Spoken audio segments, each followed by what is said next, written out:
So when I said earlier on at the beginning, and when I said the subnet mask helps you to see the size of the network, this is what I meant. 192.168.1.0, and then the subnet mask 255.255.255.0.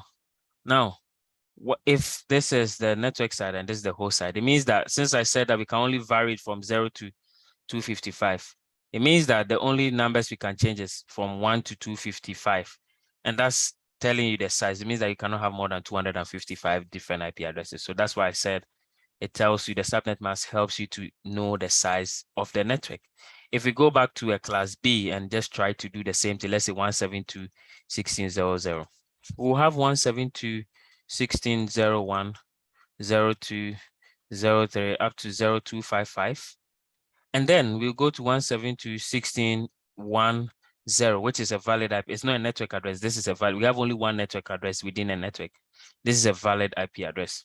And then we have 172.16.1.1.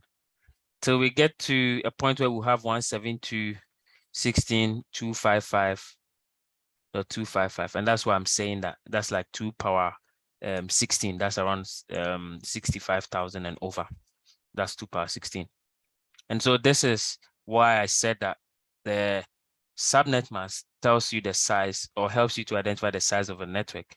And so the size of the network will be dependent on your subnet mask. Now, so based on what I said earlier, I said that there's in every network, there is what we refer to as a network address. So in this network, this is the network address.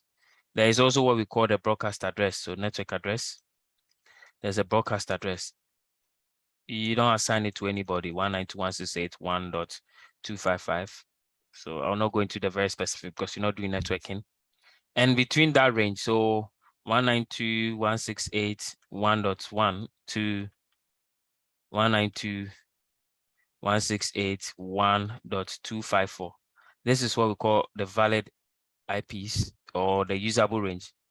Sometimes I hear people say usable range. Usable range means that these are the IP addresses you can assign to computers or devices within your network. So you pick one IP, you assign it to a machine, you pick one. So like as DevOps engineers, if you provision a server, then it means that you can, based on the subnet mask, you can calculate the usable range and then you pick one IP address and assign it to that particular machine.